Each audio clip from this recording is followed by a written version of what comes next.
you a little bit of background to what we are doing here, so that you understand what is happening. I started off this retreat by talking a little bit in general about the suttas and about the Buddhist teaching. So we spent a day or even 2 days doing just that. And then we started looking at the gradual training. I think we only started a couple of days ago. And the idea of the gradual training is that it is the complete path of practice from the very beginning all the way to the end. So really exciting stuff, right? You get the whole lot, the whole thing there, which is great. And this, of course, shadows very closely. It goes together with the Noble Eightfold Path. So the gradual training, in many ways, is an expansion of the Noble Eightfold Path. And we have been looking at the first few factors of that path. So we have been looking at how right view as the first factor of the path, how that arises. How from right view comes the right aim, the right purpose, the right intention, samma sankappa on the path. In other words, you start heading in the right direction. And once you start heading in the right direction, then the first aspect of that is the morality. So we have been looking at right action and also right speech. And now today we're going to start moving on to, well, this next part here is called contentment in the gradual training, and it's roughly similar to right livelihood, if you like, on the Noble Eightfold Path, and also moving on to the mind itself, how to deal with the mind and how to make the mind peaceful and perceive in the right way and intend in the right way, and all of these kind of things. Yeah, so that is what we're doing. So it's all very nice, all very inspiring stuff, all straight from the Buddha himself, which I always find very inspiring, especially when you delve a little bit into it and you try to understand more deeply what actually is going on. So we are now on page 14. The sutta what we're looking at is Majjhima Nikaya 27, the shorter sutta on the simile of the elephant's footprint is the name of the sutta, for those of you who haven't been here. And we are now down to paragraph 5 in this sutta, where it says, he becomes content with robes, etc. That's where we are at now. And as you can see, I have left out again the small part there. You see the little dots on the side, and because and again, if you're interested in kind of the details left out, I recommend you to have a look at this for yourself. But I have focused on what I consider the most important aspects here for the purpose of this particular retreat. That's why I have left a few things out. So now we are coming to the little part which is called contentment here, and it is roughly equivalent to right livelihood on the Noble Eightfold Path. And this is how it reads. He becomes content with robes to protect his body and with alms food to maintain his stomach. And wherever he goes, he sets out, taking only these with him. Just as a bird, wherever it goes, flies with its wings as its only burden, so too the bhikkhu becomes content with robes to protect his body and with alms food to maintain his stomach. And wherever he goes, he sets out, taking only these with him. Possessing this aggregate of noble virtue, he experiences within himself a bliss that is blameless. So this is the little thing on contentment, and the reason why I say it is equivalent to right livelihood. You may wonder, what has this got to do with livelihood, right? But the reason is because the livelihood of the monk is his bowl, his alms bowl, and you walk around, you collect alms, just like in lay life. Obviously, you work for a salary. As a monk, you kind of do your practice and you collect alms. That's the way you survive as a monk. So this is kind of your livelihood, and it's roughly equivalent to that. But of course, there's much more going on here than just the idea of livelihood. There's also this whole idea of being content with simple things, right? Content with something very easy. And that idea of contentment, of course, is that we have now been looking at actions of body and speech, which are the kind of the external way of morality, and now we are moving gradually from the external morality into the internal and mental aspect of morality itself. So that is what contentment is. It's the beginning of the morality of the mind that we're seeing here. Because obviously, if you are content, what does that mean? It means you don't have too many desires, right? When you haven't got too many desires, you haven't got that much restlessness, you haven't got so much agitation, you also have much less ill will and anger, because desire and ill will are two very closely connected aspects of the mind. So these things often go together. So for this reason, what we're seeing here is a movement from the external morality to the mental morality, which is such an important part of the Buddhist path. And the beginning of that is this idea of just being content, right? And it's very beautiful. One of the great things about the monastic life, we're here talking about the monastic life. This does not mean that this is not relevant for lay people. It's relevant for everybody. It would be terrible if I came here and just talked about monastic stuff, because it's supposed to be for everyone, right? So it is for you, for everyone here as well.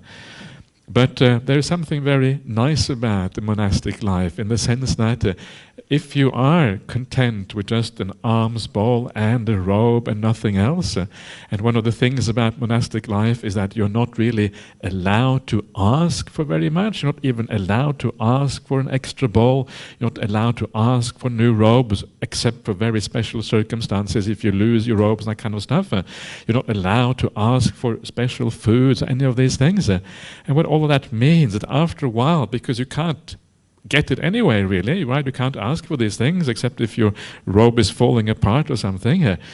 It means that after a while you just settle down and you accept whatever comes to you, whatever is given to you. You're fine with that. You don't worry about things. You don't think about what could I possibly have, because you can't really get it anyway. There's not much point in thinking about those things. This is the ideal way of the monastic life, right? Where you kind of just allow things to be. You don't think about anything, and you just are very content with very simple things in life. And the monastic rules support that entire outlook. That entire way of being is supported by the monastic rules. And here you have this beautiful simile, what a monk is supposed to be like, or a nun is supposed to be like. It's like the bird that flies with its wings as its only burden.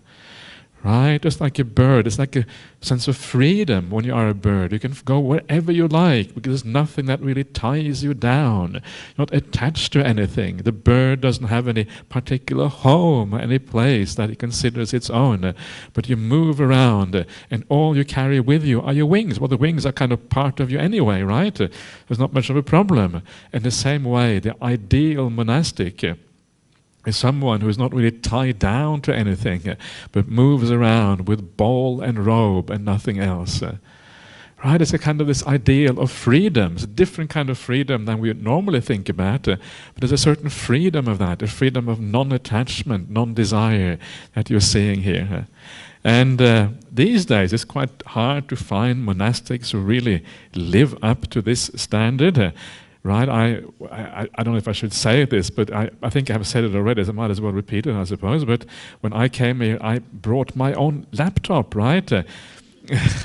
That is slightly embarrassing when you read this passage, not really living up to the standards in the suttas. So sometimes you have to, sometimes you kind of, the reason I have a laptop is simply so I can have all the suttas there, and I can do a few emails and these kind of things that you just have to do. But ideally, it would be even better if I could just chuck out the laptop and then just come with bowl and robe, right? That would be even better in a way. Yeah. And I know that in Sri Lanka there were some of the monks there who were very keen on following the Vinaya, following the suttas to the last letter. And what they would do, they wouldn't even have suttas with them. What they would do, they would memorize some of the key suttas and just carry them with them in the mind, right? No need for any laptops or anything else. And then they would just wander around with a bowl and robe, because everything they had, it was already with them. There was nothing else that was really required. And it's really nice when you can live up to these standards fully, but sometimes I guess you have to find a little bit of a middle way here, in this way here. So this is the idea of contentment. Live a simple life for monastics, and then be happy with that. It cuts away so much desire, so much papancha, so much proliferation, so much thinking about what the world might be like, right? But I must admit, if I wanted a life full of luxury, I would just go back to lay life. My family is plenty wealthy enough, there wouldn't have been a problem with that. So why I should seek for these kind of things as monastics is beyond me. It doesn't make any sense at all. So it's actually very nice to forget about all of that. But it is not just for monastics, this thing. It is also for lay people as well. The idea is obviously slightly different, right?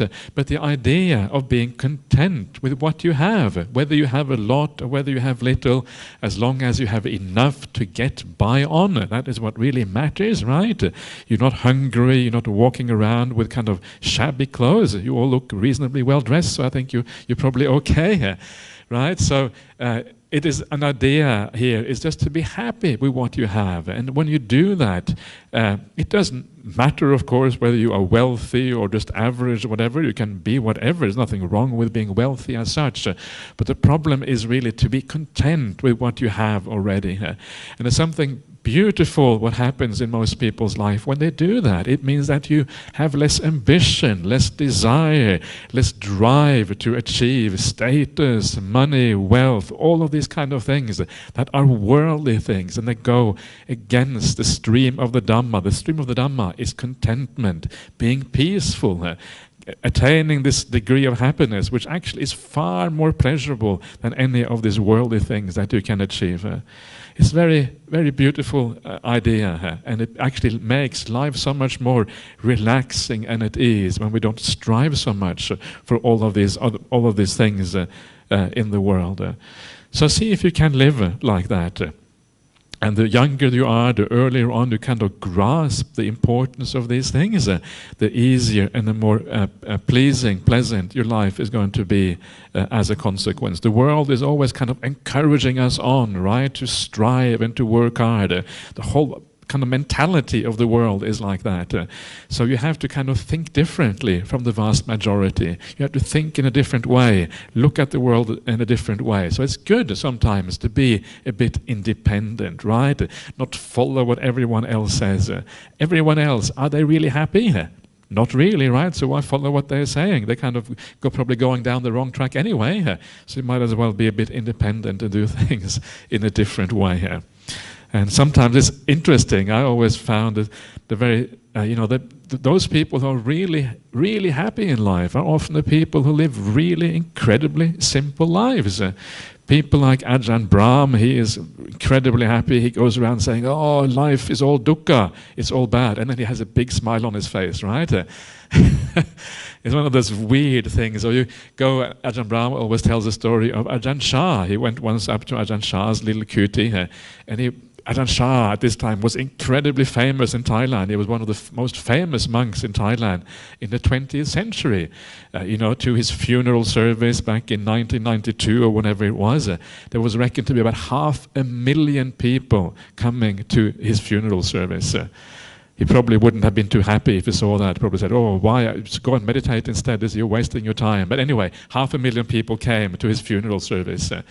And so incredibly famous, the generals of the army would come and see him, government ministers, people would come from overseas, right?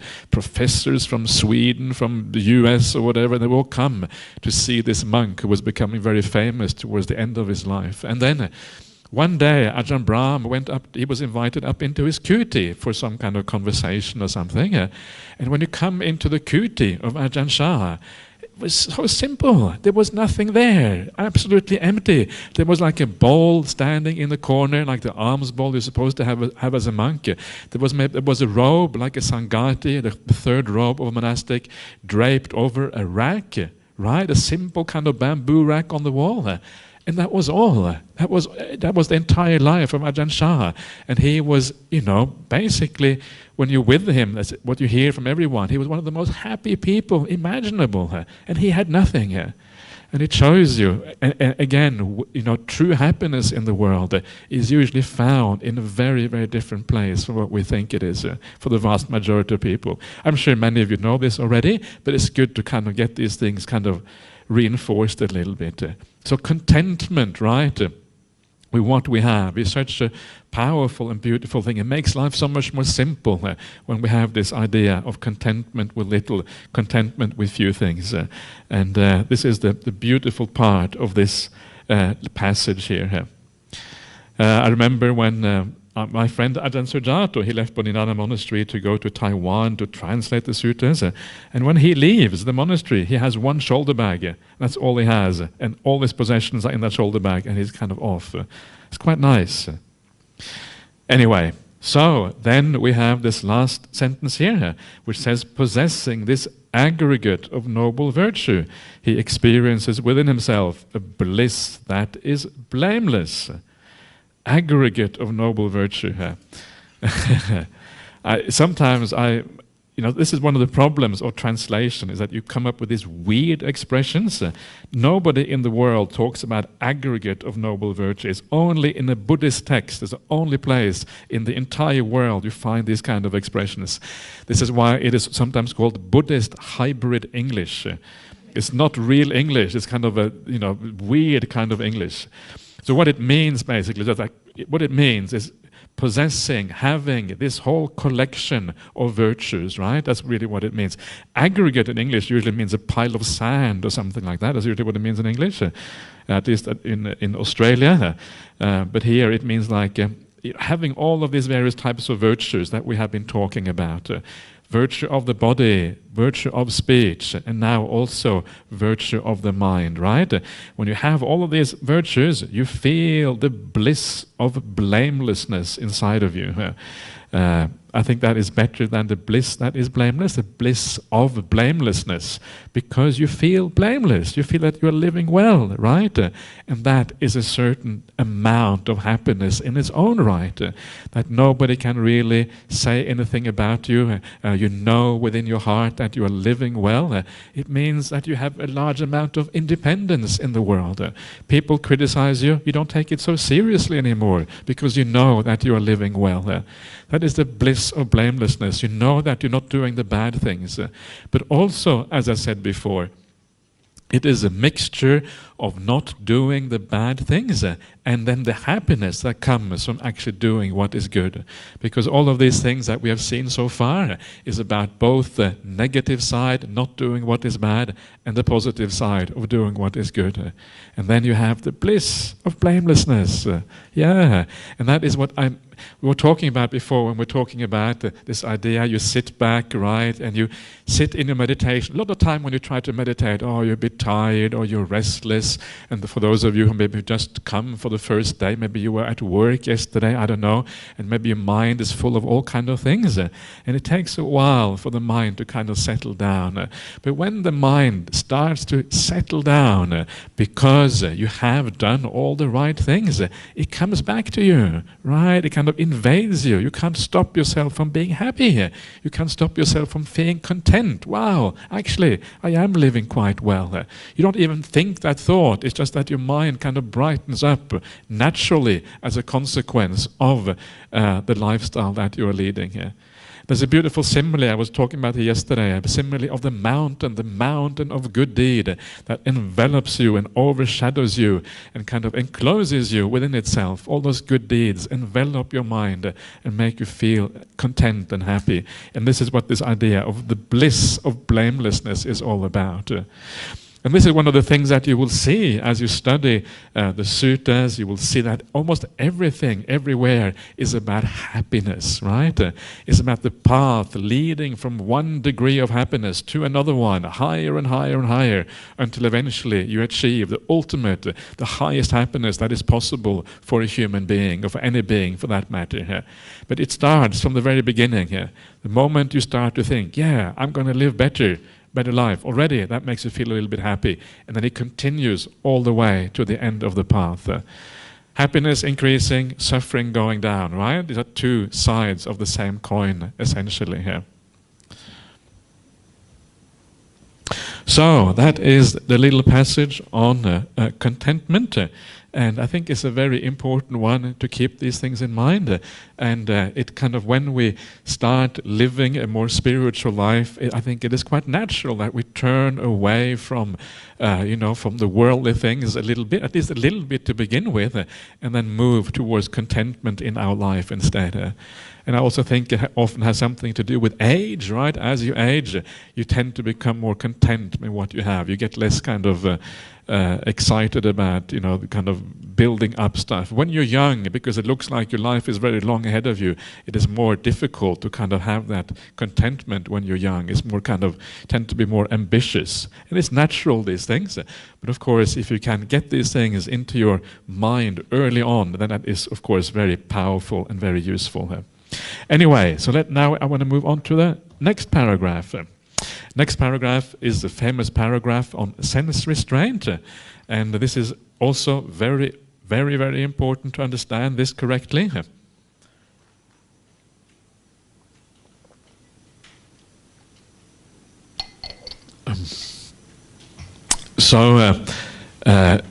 A very core aspect of the gradual training, and I will talk about this in quite a lot of depth, and I will go over to some of the other suttas to explain what this really is about. So this is called sense restraint.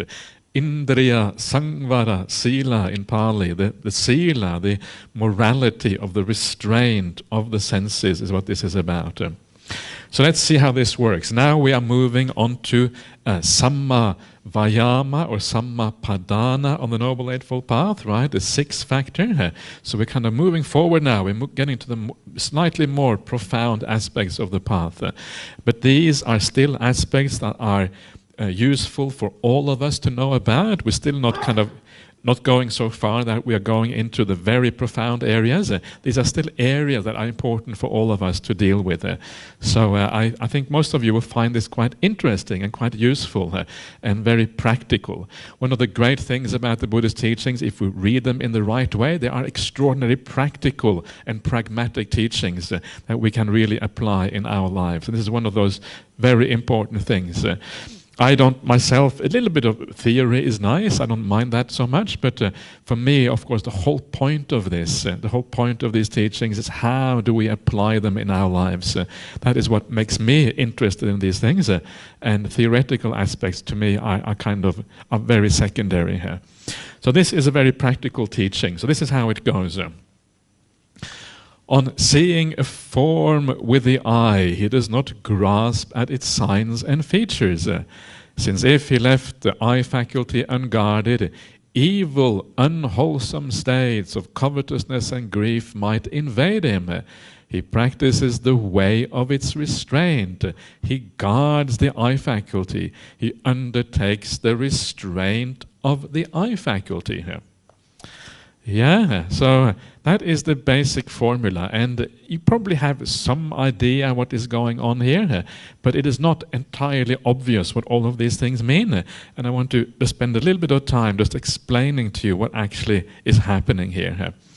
So, first of all, on seeing a form with the eye, right? What this means, it just means that you're seeing stuff. It doesn't really matter exactly what it is. A form here, Pali, what is rupa, and rupa just means any sensory impression coming through the eye. Any vision you have, right, is part of form here. And when you see something with the eye, it says you do not grasp at its signs and features. Now this is far from obvious what that means. Signs and features here, the word for sign is nimitta. Nimitta, same as when we talk about samadhi nimitta, or a vision that you have in your meditation practice, the same word. So nimitta here means something like object, right? So when I see, what do I see? I see people, right? I see each one of you. I see a table. I see a camera in front of me here. I see clock over there. I see the air conditioning units in the ceiling here. These are like objects, right? And this is the nimitta in this particular case. So sign here is kind of it's just a very all-encompassing word, and that is why they use that instead of using another word like object or whatever. So that is really what it means. It means different objects. And of course, some of the most important objects in the world are other people. That's why I mentioned people straight away, right? These are some of the most important objects in life, because other people are the things that give rise to the most emotions inside of us, emotions of attachments, emotions of sometimes upset, emotions of desire, emotions of all kind of jealousy, all kind of stuff that arises because of other people. So this is one of the most important aspects here when we talk about objects, is other people. But of course it can be anything included here. It can be anything that is desirable or that you are averse against, right? Anything really is part of this idea of object. And feature here, vyanjana, these are the kind of the subsidiary aspect of the object, right? So if you see a person, it might be, their head or their legs or their feet or the hair or whatever it is, some aspect of the person. Or if it is a house, right, and it might be a particular object in the house or a sub-aspect or whatever it is. So these are the sub-aspects of a particular object. So really, what it really means is very, very straightforward, really. It means anything you are seeing, any aspect of that field that you are seeing, right? This is really all it means. Very simple. It sounds very a bit deep and significant, but actually the answer is it's pretty straightforward. And so he does not grasp at these things. You don't grasp these objects or the subsidiary qualities in those objects. So what does it mean to grasp these things? Obviously, it does not mean physical grasping, because this is something you see with the eye. So what this is referring to is a mental type of grasping of things. How do we know that we have grasped something mentally? What is the how can we actually be aware of this? And the way that you are aware of that is simply through the reaction that your mind has to an object. Yeah, so when you see somebody and that image of that person kind of sticks in your mind afterwards, either because of desire or because of aversion, because of attachment or because of whatever the reason is, if it sticks inside of you, right? And you keep on thinking about it afterwards. That is what is meant by grasping here. The mind is holding on to it. Instead of just flowing on with phenomena, moving on from one phenomena to the next one, you get stuck on a particular thing, on a particular person, on a particular object. And that being stuck can happen in at least two different ways. It can happen through desire or attachment because you like the object, because there's some kind of attraction there. Or it can happen through aversion. You don't like it and you think about it afterwards. So this is grasping, right? So this is what we're trying to avoid. Because as soon as you grasp onto the object, then usually what happens after that is that even more desire, even more aversion tends to come into existence. You think about it in a certain way. You look at the certain qualities, right? And as you do that, aversion and desire arise even more as a consequence. So by not grasping at things, if you start grasping, your mind becomes like this yo-yo mind, going up, desiring, aversion, kind of there's no stability there, always moving around. But if you are able to avoid the grasping and instead move, instead of kind of go with the flow, this is what mindfulness is all about, going with the flow. And you will probably see that sometimes in your meditation practice, right? When you become peaceful and suddenly it's as if you are detaching from the world. As long as you are not peaceful in your meditation, it's like you are completely immersed in the flow of thought, in the flow of phenomena, and you don't really have any perspective on what is going on. When mindfulness starts to arise, it's as if you get a sense of distance, sense of perspective. You're standing back and you're watching phenomena coming and going. Right? And sometimes if somebody else around you does something silly, right, their telephone starts to ring, you think, oh, why can't they turn off the telephone, right? Or something like that. You might get a bit irritated if somebody else does something silly like that. But once you get mindfulness, there is no more irritation because you are standing back and you're just observing. You are seeing phenomena for what they are, and irritation doesn't really arise. You're just seeing, okay, the phone is ringing, okay, that's all that's happening. And then as soon as the phone stops ringing, you're back again, and there's no issue there. But if it upsets you that somebody's phone is ringing, then after the phone has stopped ringing, it is still a problem for you, right? And this is the problem. So this is what we're trying to avoid. We're trying instead to stand back, allow things to arise and pass away, and there's no echo in the mind afterwards of that event. And this is really what this is about here. So this is what it means to not grasp, and what it means to grasp, the idea of standing back a little bit more. You can see this very clearly in your meditation practice. Of course, in ordinary life, it can be much more difficult to achieve this, but we can at least achieve it a little bit more, right? We can move a little bit in that direction, and this is what this is really about. And I will go into quite some detail how to achieve this in ordinary life, because it is actually much more simple. Yeah, much more simple than you think. Isn't that good news? Because sometimes we think, oh, so difficult, I can't practice this path. Actually, it is not as hard as it may sound. And I want to put quite a little bit of thought into this, how we can actually do this in the right way. And then you will see that actually everyone is able to do this. So we try to avoid grasping these things because, and this is kind of the thing that I was just talking about, if you leave the eye faculty unguarded, then evil, bad is better probably, bad, unskillful qualities. Qualities is better than states, because these are qualities of mind. They're not really states of mind. State sounds very kind of permanent, but it's not really permanent, of course. So there's qualities of mind coming and going, of covetousness and grief. Right? And this is where I always say to people, this is where translation has gone completely wrong, right? This translation is from Venerable Nyana Moli's translation that was corrected by Venerable Bhikkhu Bodhi, and I have a lot of respect for both of these translators, but everybody sometimes, in my opinion, makes mistakes. It's just impossible to get somebody who does things perfectly. And the reason why you get this kind of strange translation sometimes, right? I mean, just to be clear, what this really means, what it means is that you have desire or aversion for the objects of the senses. You either like the objects or you dislike them, right? So it's desire or aversion is really what it means.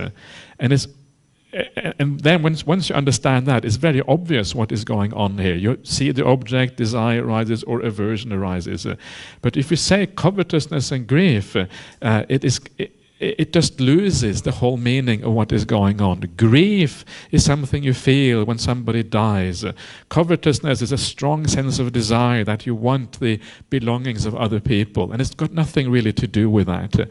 And the reason why it is translated in this way is because very often what the translators do, they have one Pali word and then they translate every Pali word with an equivalent English word, and they lock themselves into that kind of idea. One word is equivalent to another word, and because they do that, when it comes to situations like this, translations often go funny because words in Pali do not overlap or correspond exactly to words in English.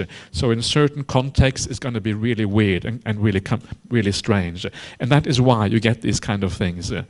So I don't really blame the translators, but I think it is important to be clear about what the meaning actually is. So that's what it means, desire and aversion. And these are the unwholesome qualities that arise. So what this is saying here is that you have to guard the eye faculty, because if you leave it unguarded, then these negative consequences appear, right? So what does it mean to guard the eye faculty here? And really all it means is to have mindfulness, right? To be aware of what is happening. That is the guard. In the suttas, the mindfulness is always like the guard, the person at the city gates, allowing some people to come in, not allowing others to come in, allowing the metta and the compassion to come in, keeping out the ill will and the desire. That's the job of the guard. This is the mindfulness, right? But mindfulness itself is not enough, and this is one of those famous, I think I mentioned this story already, but this is the story of, for those of you who haven't been here, the story Ajahn Brahm tells of the lady. It was this lady who had a really kind of big house with lots of expensive furniture and expensive equipment inside the house. And then she had this guard on the outside of the house, right? And one day, this guard is like mindfulness. And this guard had been on a mindfulness retreat, and the lady says to him, well, I'm leaving today. I'm going to be away for 24 hours. Make sure you guard the house properly, right? Make sure you are really mindful of what's happening. And the guard says, yes, I've been on a mindfulness retreat. I know exactly what mindfulness is. So then the lady leaves, the guard is there, and in the evening the burglars arrive, right? And the guard sees the burglar coming, mindful of burglar, burglar going into house, burglar opening the lock, taking out television, driving off with television. Wait a minute, am I supposed to do something else perhaps? Is it enough to be mindful? And this is the problem, right? If you just have mindfulness, if you just have awareness of what is going on, it is not sufficient. So this is what guarding here has these two aspects. On the one hand, it has the aspect of mindfulness. On the other hand, it has the aspect that is known in the sutras as sampajanya, which is full awareness or clear comprehension of what is going on. And it is the sampajanya aspect that knows if what is happening is the right purpose, if it is suitable. Is it suitable to allow this burglar to come into the house and steal everything? You're being paid for being the guard. Maybe you should be doing something about it, right? And this is kind of the point here. So you make sure you pay your mindfulness properly so that your mindfulness does the job and letting in the right kind of states into your mind. So this is guarding, right? Being aware to know what is going on and also knowing what is appropriate and what is not appropriate. Sati sampajanya, working together to ensure that things are guarded in the right way here. So so this is what this is about. And if you don't guard these things, it says here, what happens? These bad states of desire and aversion, bad, unwholesome qualities of desire and aversion might invade him. So what does it mean that they invade you? It sounds like they're coming from inside, from outside. Sounds like some kind of aliens or something coming, invading your mind. But of course, that's not what it means. What it means is that they arise inside of you. That's really what it means. So again, maybe slightly unfortunate translation, because these things are all things that are already latent in our minds. We just need to allow them, to give them opportunity, and they will arise as a consequence. So, because of that, because of the problems, then you practice the restraint of the eye faculty. You undertake the restraint of it, you guard the eye faculty. And the guarding here, again, is the idea of being mindful, having some degree of clear comprehension, right? Knowing what is appropriate, knowing what is not appropriate. And then the other factor here is the restraint. So once you know that, oh, I'm getting upset now, I'm getting angry, or getting a bit of ill will arising, or some desire, and you find it really disruptive in your meditation practice, then you have to restrain. So how do we restrain? And this is kind of the really interesting part here, because the problem with the word restrain is that it usually implies force in the English language. You restrain somebody, it means you hold them back using force. That's usually what it means. You take out a restraining order on somebody. Can you do that here in Malaysia? Take out a restraining order? Is that possible? Yeah? So if somebody is very kind of nuisance towards you, and they really bother you very badly, like somebody is kind of pursuing you all the time or something like that. They are a stalker, right? They have decided they have fallen in love with you, and they kind of follow you everywhere. And then eventually you had enough, so you go to the court and you ask for a restraining order, and then they can't kind of go within you, within a kilometer of you or something like that. Most countries have these kind of laws, right? Because it's illegal just to follow people around in that way. So what that means, if that person comes within a kilometer of you, you call the police and you say, well, they are breaching their restraining order, and then the police comes and restrains them, holds them back, right? Okay, step outside of 1 kilometer, please. So, okay, outside the boundary. So that is restraint. So it has a lot to do with force in the English language. But what is so interesting about the suttas here, and this is why it is so important to understand the broader context of these things. In the suttas, force and using the willpower of the mind is a very minor part of restraint. Yes, it may be used sometimes to some degree, and we will perhaps have a look at that later on, but actually it is not the most important part of restraint at all. By far more important than using willpower is to use wisdom, to use understanding, to use yoniso manasikara, to actually reflect wisely on the situation. And when you do that, then something marvelous happens. These negative things tend to fall away all by themselves. It's very interesting that wisdom power, as Ajahn Brahm calls it. I'm a disciple of Ajahn Brahm, so I use all the Ajahn Brahm terminology, so please forgive me for that. But actually, no need to forgive me actually at all, because I think it's all very good stuff. But the idea of wisdom power, far more powerful than willpower. Right? If you think about it, sometimes I know with myself that my personal willpower actually is sometimes so weak. You try to hold things back, and eventually you get tired and you give up and you can't really do it anymore. There's some very interesting research being done on people who are able, for example, to diet, to lose weight, right? And the difference between those who are successful at dieting, well, sometimes anyway, and those who are not, is that they understand the difference between wisdom power and willpower. And one of the experiments they did was for somebody, how did it work again? It was something about a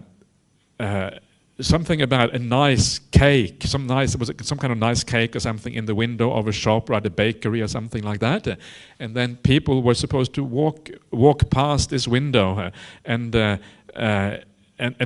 were hungry or something like that, and then how were people able to bypass this window without kind of just popping into the shop and buying some of these beautiful cakes, right? Especially if you're hungry, those cakes look so delicious when you're hungry. So, and I think they were for free as well, but you supposed something like that. I can't remember the exact story. But the interesting thing was that there was two different types of people. And there were the people who, when they walked past the window, they always had to look at those cakes, right? And the moment you looked at those cakes, your willpower had it. It was shot. It was almost impossible to restrain yourself. You were hungry. The cakes were delicious. They were for free, right? Your best friend was behind the counter ready to give it to you. It was impossible to hold back. You just couldn't do it, even though you're supposed to be on a diet. Those people who were successful were the ones who knew that as soon as you look at those cakes, you are finished. So they didn't even look. They would look in a different direction, distract themselves, right? That was the wisdom power, because they understood the inherent weakness of human willpower. And this is actually a very beautiful insight, because it leads us, it teaches us how to live in the world, how to enable us to actually stop doing things that we know are harmful. We use wisdom. We don't kind of yield to the temptation of just looking, right? And we actually stay completely away from those things. We make it difficult for ourselves to be tempted by those things that we know are harmful in the long run. And this is one of those tricks that we do. And this is one of the reasons why also it is so useful for monastics to live in the forest. Once you live in the forest and you withdraw yourself from the world, it is more difficult to be tempted by those things. You need less willpower to be able to continue the monastic life. If if you live in the city, if you live tempted by sensual things all the time, it is much more difficult to sustain it because your willpower is going to be worn down after a while. So this is the distinction between willpower and wisdom power. Exactly. You are very sharp there. You got it right.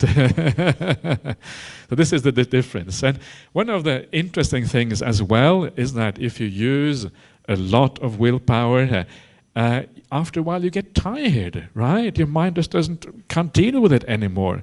It has been shown in other experiments that some of the people who use a lot of willpower at work, and most of us have to use a certain amount of willpower in our daily life. You go to work, you have to read something, you have to write something, right? Maybe it's not very thing that you really want to read or write. Sometimes these things are really boring, but you have to do it. The only way you can do it is use a certain amount of willpower. Right? Or a classic example are the air traffic controllers at airports, the people who sit in those high towers and they're kind of, watching all the traffic going on. Apparently it's a very high degree of concentration required because you always have to be alert. If you're not alert, some very serious disasters could happen, right? So air traffic control apparently is a very high concentration demand on the people who work, and often they are very exhausted when they're finished with work, and that is because they have to force to use willpower onto the thing that they are observing. And of course, as you do that, it makes you tired, and when you become tired, your ability to exert willpower is highly reduced, and after a while you just give up. And so that is the first problem with willpower. It always exhausts you, and at the end of the day it makes you give up on what you're doing. And the second problem with using willpower, especially if we suppress things, if we hold them down, is that as soon as you let go, right, what happens? Bang, it comes back up again. And this is the problem with willpower. It's a bit like a kettle that is boiling and you hold the lid, right? And after a while, if you lift it, it kind of explodes up again. It's a similar kind of idea almost. And that is why wisdom power is so powerful. Because with wisdom power, it is more difficult in the sense that it takes more time to kind of get used to it. It takes more time, more reflection to understand what the wisdom is. And that is the hard part with wisdom, is the reflection that goes into it and the kind of the understanding that goes into it. But once you get the idea, once you get the hang of it, once you understand that certain things are harmful, then you use that wisdom to turn away from those things. And then when you use that wisdom, first of all, much less effort is required. It doesn't tire out your mind. But secondly, what it does, it really ends that unwholesome quality completely. You're not just suppressing it, you're actually ending it on the spot, and it disappears for a fairly long period of time. So this is wisdom power versus willpower. And this is really what restraint here is all about. So now hopefully you're getting some idea of restraint. I'm going to be saying the same thing many, many times. Many of the suttas that we're going to look at are precisely about this. I'm going to repeat myself endlessly. So when I see you starting to snore, I'll try to kind of see if we can kind of make slight variations on the theme. But it's good to repeat these kind of things because these are really important and crucial central aspects on the Buddhist path. How to use wisdom in a practical way to make our minds more even. We can go through life in an even, beautiful, kind of with a nice mind state, which is kind of smooth, that's right, and kind of woo, and things are so much more easy as a consequence.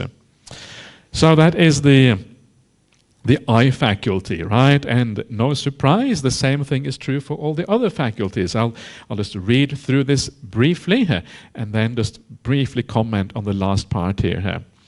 So, on hearing a sound with the ear, on smelling an odor with the nose, on tasting a flavor with the tongue, on touching a tangible with the body, on cognizing a mind object with the mind. He does not grasp onto the object or its features, since if he left the mind unguarded by mindfulness, bad, unskillful qualities of desire and aversion might arise in him. Because of that, he practices the wisdom power and a little bit of willpower, but not too much. And he guards the mind faculty with mindfulness and also with full awareness and clear comprehension. Sati sampajanya. He undertakes the holding back through wisdom power of the mind faculty. Possessing this noble restraint, the noble restraint of the faculties, he experiences within himself a bliss that is unsullied.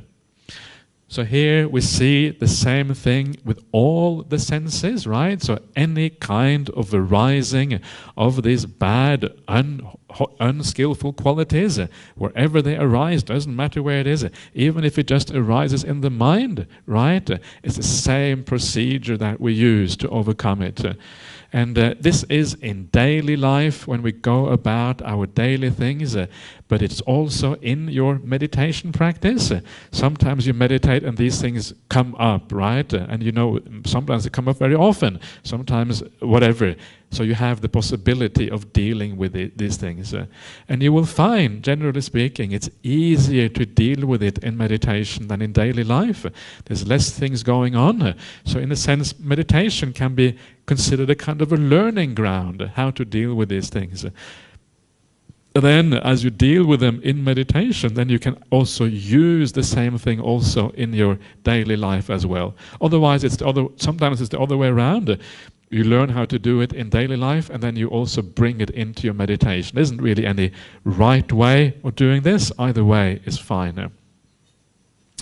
And when you do that, then you have the restraint of the faculties. You experience within yourself the bliss that is unsullied. It is not dirtied. It is clean kind of bliss. Before we saw the bliss of blamelessness, you feel blameless, but because there is still aversion and desire arising in the mind, it's as if that bliss is kind of dirtied a little bit by the desire and the ill will, right? And aversions. The idea here is to have a more pure kind of bliss, and that is why it's called the bliss that is unsullied. Abhyaseka sukha is a Pali word. Abhyaseka is actually quite a rare word, but it occurs here. And then you feel the sense of purity inside of yourself. Not only are you blameless, but you also feel a sense of purity, and that kind of increases the experience of being blameless. This is a higher kind of happiness, right? Every step forward you move on the path, the more deep and profound and pure and delightful is that happiness that you experience. So one step up, a bit more happiness. And of course, this is why it is really worth doing, because it gives you something profound, something beautiful, a development of the mind in the right direction. This is why this is so worthwhile. Only thing really worth doing in life, right? Everything else is kind of stupid in comparison. This is it. This is what life is all about, at least as far as I'm concerned. And hopefully I can convince you a little bit of the same thing, because in my opinion, it is such a beautiful teaching, a beautiful way of looking at life and what is really important. Anyway, it is already 10:30. Let's have a short break, and we'll come back and see you again at 11:15.